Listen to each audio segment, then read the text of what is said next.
Marlène, Margot et Jean-Claude sont très heureux de te retrouver afin de te présenter le thème suivant, une grande quantité. Nous avons 3 références. D'abord, Psaume 119, verset 105. Psaume 119, verset 105. Luc 5, versets 6 et 7. Et Jean 15, versets 1 à 5. Une grande quantité. Avant de découvrir ces références, prions. Notre Seigneur et notre Dieu, nous sommes encore là en ta présence, afin de découvrir la parole qui nous sauve. Alors, Saint-Esprit, nous te demandons une fois de plus de nous accompagner, de nous guider, afin que les paroles soient ancrées en nous. Nous t'en prions au nom de Jésus et pour ta gloire éternelle. Amen. Rappelle-toi, Jésus se trouve auprès du lac de Génézareth. Il enseigne la parole. Des personnes viennent l'entendre et il leur apporte une nourriture spirituelle appropriée. Sa renommée, elle est grande, si grande que les personnes viennent de partout pour entendre et louer l'Éternel. C'est alors que devant cette foule importante, Jésus réquisitionne une barque et demande donc à Simon de s'éloigner un peu de la rive. Et c'est à ce moment qu'il délivre son message.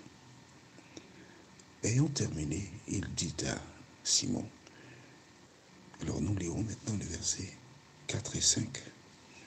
Lorsqu'il eut cessé de parler, il dit à Simon, avance en pleine eau et jetez vos filets pour pêcher.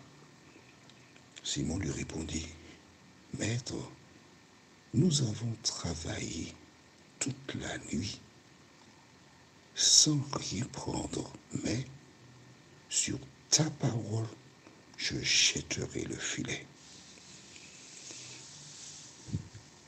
Pourquoi a-t-il répondu ainsi?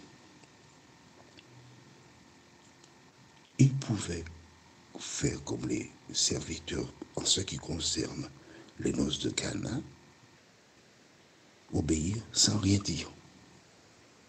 Mais il déclare, sur ta parole, je jetterai. Sur ta parole, je jetterai le filet. En disant ça, il nous laisse une indication. Il nous informe que nous ne devons pas écouter la parole des hommes, mais bien la parole de Dieu. Pourquoi? Allons dans Psaume 119, verset 105. Psaume 119, verset 105. Psaume 119, c'est le psaume le plus long de la Bible.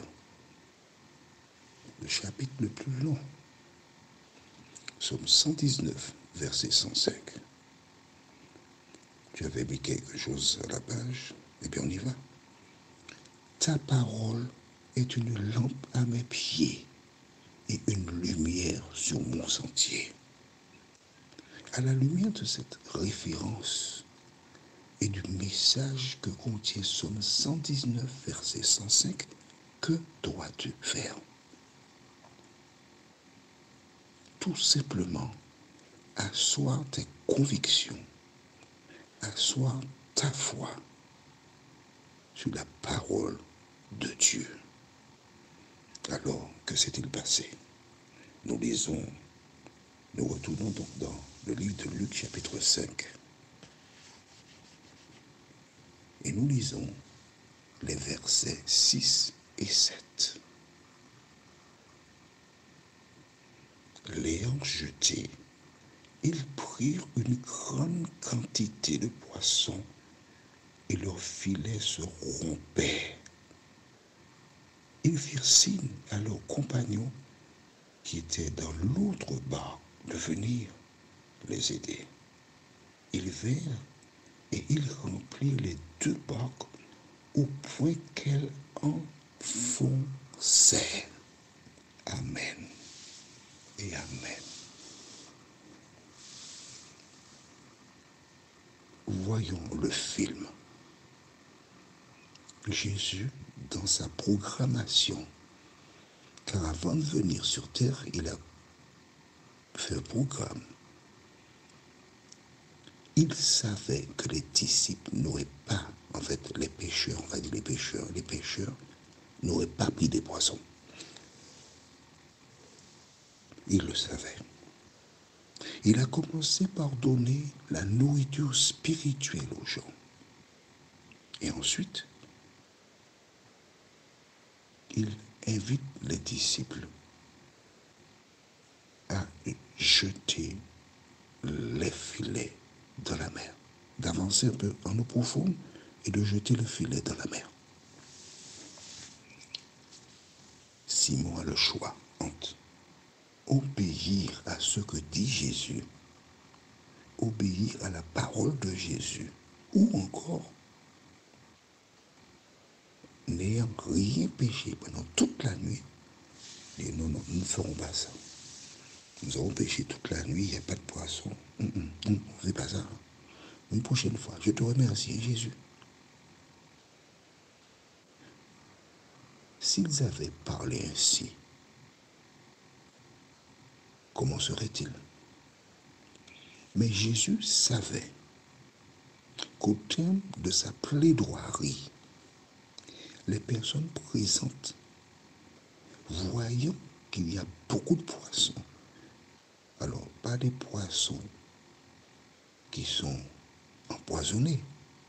En ce temps-là, la terre n'était pas comme aujourd'hui.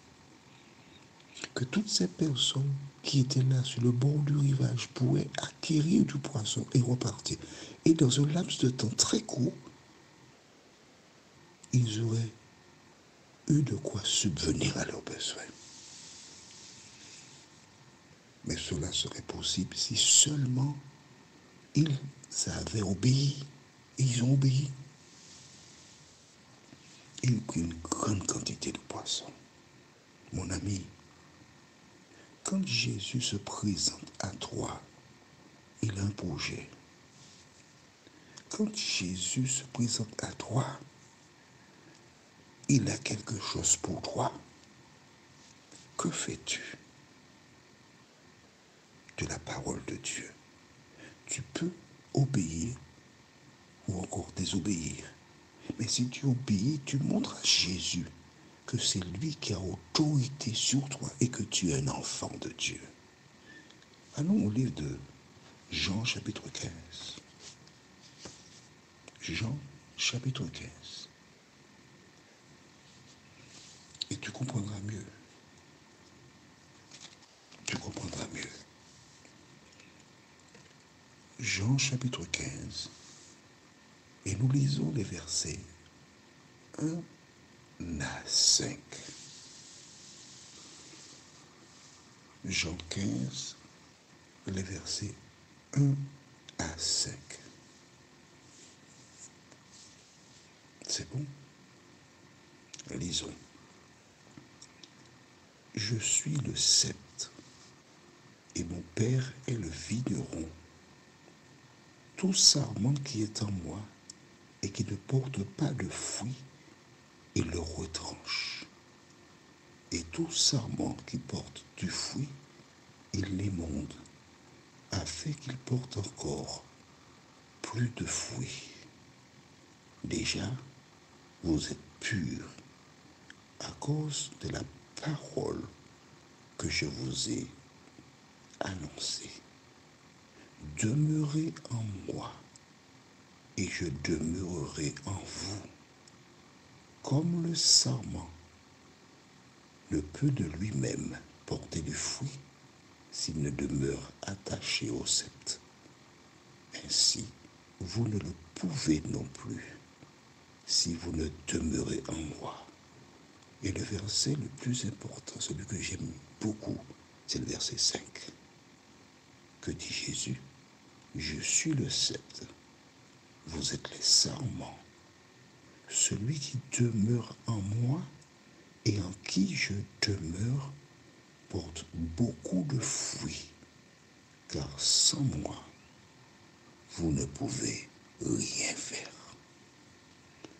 Sans moi, Jésus, vous ne pouvez rien faire. Les disciples étaient partis, les pécheurs, ils avaient été travailler toute la nuit. Et ils étaient revenus bredouilles. Jésus savait qu'ils avaient besoin de poissons pour nourrir leur famille, mais il savait aussi que ces personnes qui étaient là avaient besoin de poissons pour se nourrir.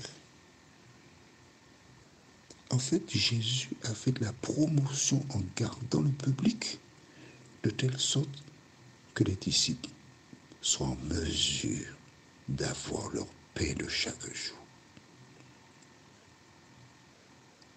Est-ce que Pierre avait raison, Simon avait raison d'obéir? Oui. La question que je te pose est la suivante.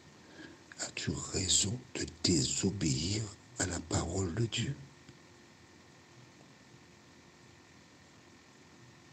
Non. Regarde ce qui est arrivé à Simon et ses compagnons. Et fais comme lui. Obéis à la parole de Dieu, car c'est Dieu qui est ton autorité. Prions. Notre Seigneur et notre Dieu, merci. Merci de nous rappeler qu'à l'origine, tu as donné la parole. Et dans le texte que nous venons de lire, Jean 15, versets 1 à 5, tu nous dis, au verset 3, déjà vous êtes purs à cause de la parole que je vous ai annoncée. Le fait d'écouter la parole est déjà le début de changement d'une vie. Vous êtes purs à cause de la parole que je vous ai annoncée. Seigneur, aide chaque personne qui écoute ces audios depuis fort longtemps. Aide-les à réaliser que tu désires les purifier. Fais-nous du bien. Conduis-nous encore dans le chemin du salut et que nous puissions jour après jour vivre pour t'obéir, nous t'en prions. Au nom de Jésus, pour ta gloire éternelle. Amen. Que l'Éternel continue de te bénir et te garder. Notre prochaine étude sera Retire-toi. Nous aurons alors que deux références. Luc chapitre 5, les versets 8 et 9. Et Luc 15, versets 17 à 19. Luc 5, versets 8 et 9. Et Luc 15, versets 17 à 19. Il me tarde de te retrouver.